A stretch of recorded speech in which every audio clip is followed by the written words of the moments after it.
plenário encerra as discussões da PEC paralela, que inclui estados e municípios na reforma da Previdência. Relatório sobre propósito de reforma tributária é apresentado na Comissão de Constituição e Justiça.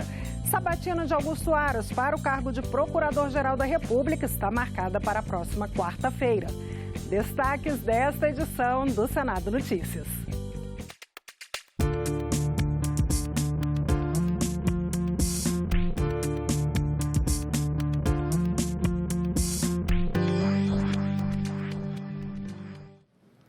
Olá, boa noite. O plenário encerrou hoje as sessões de discussão da chamada PEC paralela, que inclui estados e municípios na reforma da Previdência. A repórter Soraya Mendanha acompanhou os debates e tem mais informações. Boa noite, Soraya. Boa noite, Eni. Bom, essa PEC paralela foi criada para resolver pontos polêmicos que não tinham consenso para entrarem no texto principal da reforma da Previdência. Como foram apresentadas emendas no plenário do Senado, a proposta agora retorna para a Comissão de Constituição e Justiça. Lá, o relator da matéria, o senador Tasso Gereissati, vai dar o seu parecer sobre as emendas e, então, a proposta pode voltar para o plenário do Senado para ser votada em primeiro turno. E o presidente do Senado, Davi Alcolumbre, leu hoje em plenário as indicações dos partidos políticos, dos nomes, para compor o Conselho de Ética do Senado. Lembrando que esse mandato é de 2 anos e o Conselho deve ser instalado aí nos próximos dias. E também no plenário, os senadores rejeitaram o nome de Lauro Machado Nogueira e Dermeval Faria Gomes Filho para o Conselho Nacional do Ministério Público. E essa decisão dessas rejeições repercutiu no plenário. É uma retaliação indevida, que lembra os piores momentos desta casa. Esta casa viveu momentos tristes de sua história. Presidente, sinceramente, eu espero que esses momentos tristes não estejam sendo recapitulados em que, sem razão nenhuma, esse plenário se utiliza de razões de retaliação ao membro do Ministério Público, simplesmente porque alguns membros desta casa não concordam com ele. Isso é um absurdo. É fato que esta casa precisa aprender a rejeitar indicações. Mas chama atenção porque se abre agora um precedente interessante. Você pode fazer a rejeição, inclusive, de nomes com carreira compatível, com currículo invejável, com todos os requisitos para o cargo, fazer a rejeição porque politicamente assim se entendeu. É do jogo, tem que ser respeitado. Mas eu peço a Vossa Excelência que apele para a consciência, para a coerência, cancele essa votação. Vossa Excelência já sinalizou que não vai mais fazer essas leituras, mas cancele essa e dê seguimento. Vai engrandecer a sua gestão. Essa casa tem a função de apreciar. Porque nós temos uma outra alternativa. Faz uma PEC e diga que o voto tem que ser obrigatório, que não pode ser desse jeito, que eu sou obrigado a votar em A, que eu sou obrigado a votar em B. Então, esta história de repudie o resultado, tudo bem, pode repudiar. Mas isso é prerrogativa dos senadores, no voto secreto, votar de acordo com o seu entendimento. Então fica parecendo que essa votação aqui foi obscura, que foi um complô, foi um voto. Cada um votou do jeito que quis. O senhor Lauro teve 60, infelizmente teve 24 não e 36 sim. Foi a vontade, 24 sim, 36 não. Foi a vontade soberana do plenário. O senador Regufe oficializou hoje a entrada no Podemos, depois de mais de 3 anos sem filiação partidária. Com 10 parlamentares, o Podemos agora é a segunda maior bancada do Senado. E vai ficar ainda maior com a formalização da filiação da senadora juíza Selma, que anunciou a sua mudança do PSL para o Podemos. Vamos ver agora como é que ficam as bancadas do Senado Federal, com algumas alterações em nomes de partidos e também número de senadores. O MDB continua sendo a maior bancada com 13 senadores, o Podemos, como falamos, é a segunda bancada com 10 senadores, em terceiro o PSD com 9 senadores, em seguida vem o PSDB com 8 senadores, o DEM vem logo em seguida com 6 senadores, o Progressistas com 6 também, em seguida, também com 6, o PT, o PDT com 4 senadores, a bancada do PSL com 4 senadores, podendo ficar com 3 quando for oficializada a formalização da filiação da juíza Selma, senadora juíza Selma, no Podemos. PROS 3, Rede 3 também, Cidadania 2 senadores, a bancada do PL com 2, PSB com 2, Patriotas 1 senador, PSC 1 senador e também 1 senador na bancada do Partido Republicanos, totalizando aí 81 senadores, compondo as bancadas do Senado Federal. E a nossa reportagem conversou com o relator da reforma da Previdência. O senador Tasso Gereissati vai apresentar amanhã na Comissão de Constituição e Justiça a análise das emendas propostas no plenário por outros senadores. O PEC principal nós vamos ler amanhã, quinta-feira, o relatório com as emendas apresentadas. Só leitura do relatório, não tem discussão, não tem votação. E na próxima terça-feira nós faremos a votação aqui na comissão do relatório final da principal. A PEC paralela só começaremos a discussão depois de aprovado no primeiro turno a PEC principal. O relatório sobre a reforma tributária, apresentado na Comissão de Constituição e Justiça pelo senador Roberto Rocha, propõe a substituição de 9 impostos por apenas 1.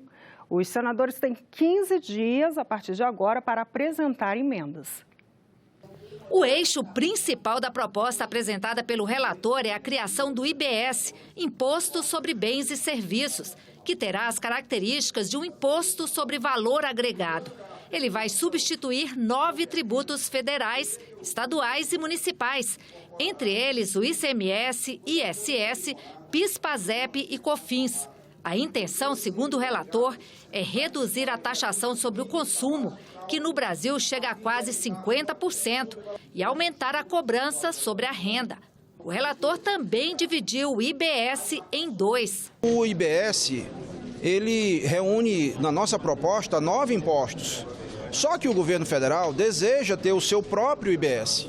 Então serão 2 IBS. É o IBS dual.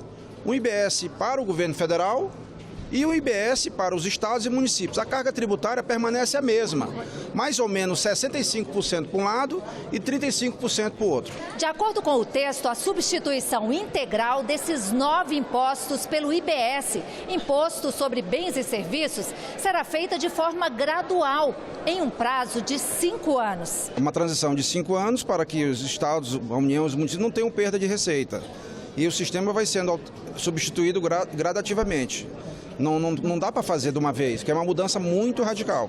A partir de agora, os senadores têm 15 dias para apresentar emendas ao texto apresentado pelo senador Roberto Rocha. A intenção é buscar um diálogo para construir um texto conjunto com a Câmara dos Deputados, onde tramita uma outra proposta de reforma tributária. Esse passo que o Senado dá na comissão é um passo que se soma aos passos dados pela Câmara dos Deputados. O nosso projeto, saindo daqui, vai para a Câmara. Esse projeto pode ser analisado, pode ser aperfeiçoado. A Câmara vai dar o tom para que depois retorne ao Senado Federal. Como a gente viu agora na reportagem, a reforma tributária tem um projeto no Senado e outro na Câmara dos Deputados. O presidente do Senado, Davi Alcolumbre, está preocupado com o tempo de tramitação, porque o Ministério da Economia também pretende enviar ao Congresso um terceiro texto. Quem tem 3 reformas não tem nenhuma. O que a gente tem que ter do resultado dessa matéria é a desburocratização da vida das pessoas. Então eu compreendo, sempre entendi isso, sempre falei. Acho que o governo precisava atuar mais presente em relação a esse tema, porque você vê o debate na Câmara, eles estão avançando naturalmente com a legitimidade e a autoridade que existe na Câmara de avançar uma matéria. No Senado, da mesma maneira, e a gente não vê o governo apresentando, de fato, uma sugestão que possa incorporar, aprimorar, melhorar, contribuir o texto das reformas que estão tramitando. O parecer favorável à indicação de Augusto Aras para a Procuradoria-Geral da República foi lido hoje na Comissão de Constituição e Justiça. Ele vai ser sabatinado na próxima quarta-feira. A reunião da comissão vai começar às 9 horas da manhã, 1 hora antes do horário habitual. Como é de praxe, o parecer sobre a indicação lido pelo senador Eduardo Braga trouxe a biografia de Augusto Aras e também o compromisso feito por ele de deixar de exercer a advocacia e de se licenciar do escritório Aras e Advogados Associados. Após a leitura, foi concedida a vista coletiva.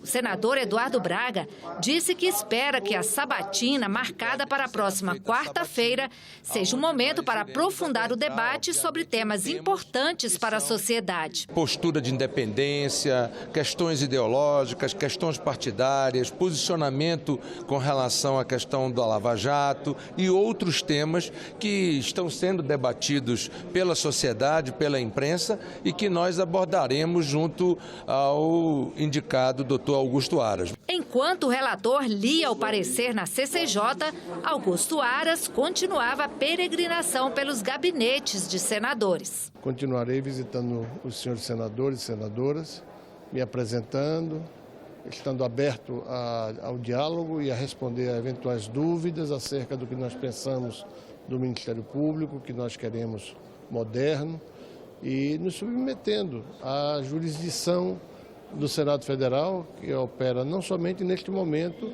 em que há um sistema de freios e contrapesos, em que o presidente indica e o Senado avalia a indicação, mas também é o Senado Federal o julgador do Procurador-Geral da República, uma vez empossado também. Uma mudança no mercado de audiovisual pode trazer investimentos para o país. Produtores, artistas, distribuidores e clientes das TVs por assinatura aguardam uma decisão sobre o projeto que atualiza a legislação em análise na Comissão de Ciência e Tecnologia. Você assiste filmes, séries e jogos pelo celular? Eu assisto, sim, quase todo dia. Diariamente. Assisto filmes, e jogo também. Quase todo dia. Já tá virando um hobby para mim. Sempre estou jogando ou assistindo alguma série para passar o tempo. De acordo com uma pesquisa publicada no Teletime News, dos mais de 24 milhões de crianças e adolescentes usuários de internet, 83% consomem vídeos, programas e séries online. O celular surgiu disparado como o dispositivo mais utilizado, com 93%, seguido pelo computador, 44%, TV, 32% e videogame, 15%. O que a gente está vendo claramente é uma mudança de hábitos de consumo, uma mudança que é geracional, é uma mudança que afeta todas as classes sociais, está relacionada ao consumo com a internet, está relacionada ao uso mais intensivo de plataformas como o celular, está relacionado à facilidade de acesso à internet, e isso é uma tendência inexorável. A lei em vigor é de 2011. O projeto prevê o fim dos limites à propriedade cruzada entre produtores e distribuidores de conteúdo audiovisual nas TVs por assinatura. No relatório, o senador Harold de Oliveira deixou explícito que a nova lei não se aplica aos conteúdos distribuídos por internet via plataformas e aplicativos. Mas novas emendas e um voto em separado foram colocados de última hora e retirados pelos respectivos autores em nome do consenso. Assim, o presidente, que é autor do projeto, fez um apelo cobrando entendimento e celeridade. Próxima semana não pode passar. Então nós temos que reunir os senadores, todos os assessores aí, chegar num consenso e que, se não chegar, que nós vamos para a votação. 10 de setembro é o Dia Mundial de Prevenção do Suicídio. Assunto difícil de se falar, mas que exige informação, prevenção e políticas públicas. O tema foi debatido hoje na Comissão de Assuntos Sociais. Fora do Congresso Nacional, cúpula amarela em apoio à campanha nacional de prevenção ao suicídio. Dentro da Comissão de Assuntos Sociais do Senado, 1 minuto de silêncio. Para que a gente emita boas vibrações, boas energias para esses nossos irmãos e irmãs. 1 minuto de silêncio. Na sequência, especialistas falaram sobre as estatísticas de suicídios. E os números impressionam. Adolescentes e jovens negros têm mais chance de cometer suicídio no Brasil, segundo os dados do Ministério da Saúde. Entre os 10 e 29 anos, é 45% maior entre jovens que se declaram pretos e pardos do que entre brancos, isso em 2016.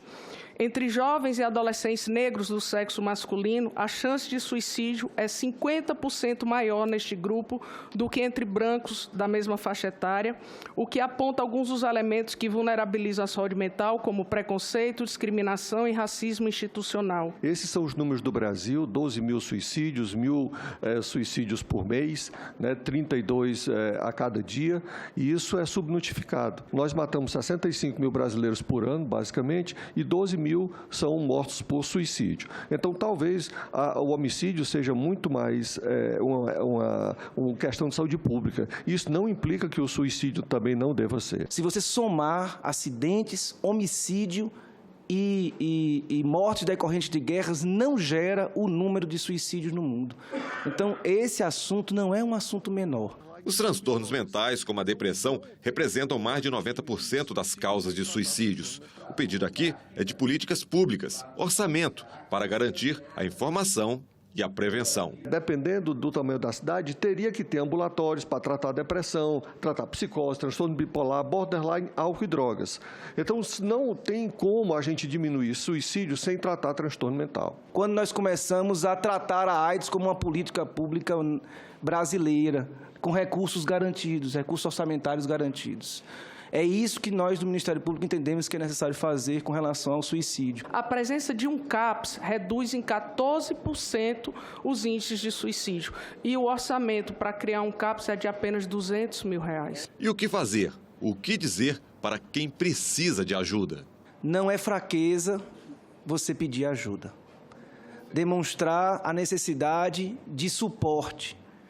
Não é fraqueza, não é vergonha, não é humilhação. Abrace seu filho, converse com ele. Pergunte como está se sentindo, observe, demonstre seu afeto. Isso aqui realmente é um grande problema hoje. Era para ser a solução, mas virou um problema, o celular. 13 anos de idade. Eu tomo conta da casa, meus pais saem para trabalhar, e já pedi à noite para que as professoras conversem com eles, para quando eles chegarem em casa, me dar atenção, não ficar olhando para o celular, tanto ele quanto ela. Esse é o problema. Antes do debate sobre a prevenção do suicídio, a Comissão de Assuntos Sociais aprovou um projeto que cria regras de financiamento para pequenas e microempresas que oferecem a seus aprendizes os cursos dos Serviços Nacionais de Aprendizagem. A proposta agora segue para a votação final na Comissão de Assuntos Econômicos. A Comissão de Agricultura debateu hoje um projeto sobre preservação de animais responsáveis pela polinização, como pássaros, abelhas e morcegos. O texto inclui medidas no Código Florestal e na Política Nacional de Meio Ambiente. O que eu estou propondo é que sejam previstos, então, dispositivos a serem inseridos na Política Nacional do Meio Ambiente, na Lei de Agrotóxicos, no novo Código Florestal, na Lei de Biodiversidade, dispositivos, então, do poder público que protejam os polinizadores, que têm uma relevância transcendental pelo que nós vimos até agora. E ainda falando sobre meio ambiente, a Comissão Mista de Mudanças Climáticas discutiu em audiência pública o Fundo Amazônia. O recurso é responsável pela captação de doações para prevenção, combate ao desmatamento e conservação das florestas no bioma Amazônia. O tema ganhou destaque após a crise das queimadas na floresta e discordâncias com a política ambiental do governo Jair Bolsonaro levarem à suspensão de doações da Noruega e Alemanha. O vice-presidente do Instituto Democracia e Sustentabilidade lembrou que os dois países respondem juntos por mais de 90% do total do fundo, que é administrado pelo Banco Nacional de Desenvolvimento Econômico e Social, o BNDES. João Paulo Capobianco ressaltou que o fundo corre riscos. Comprometer o fundo com acusações levianas, sem prova, é um crime de lesa pátria. Porque nós estamos retirando de uma região que precisa de recursos, uma região que necessita de investimentos, um valor a fundo perdido. Eu vou repetir essa palavra sempre, a fundo perdido. Durante a audiência, alguns parlamentares lembraram que o fundo já enfrentava dificuldades, como a extinção do Conselho Orientador, responsável por definir a destinação dos recursos e os questionamentos por parte do governo federal sobre a gestão do fundo. O senador Fabiano Contarato fez duras críticas ao governo. Quando você vê que o governo federal acaba com o plano de combate ao desmatamento, quando você vê que ele acaba com a Secretaria de Mudanças Climáticas, quando ele vê que acaba com o Departamento de Educação Ambiental. Então, esse governo não está proibindo, reprimindo ou punindo. Muito pelo contrário. Ele está enfraquecendo o IBAMA, o ICMBio.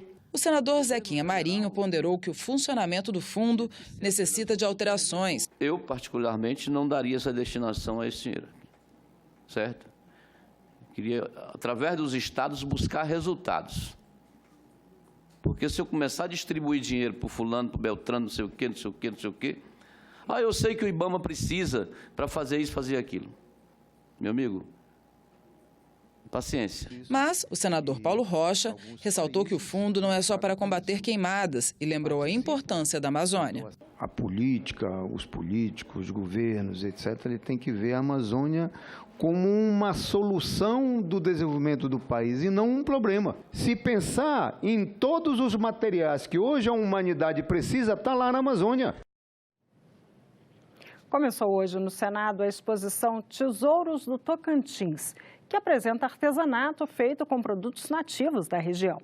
A mostra vai até sexta-feira e a abertura contou com a presença dos senadores Eduardo Gomes e Cátia Abreu, que são do Tocantins, além do presidente do Senado, Davi Alcolumbre.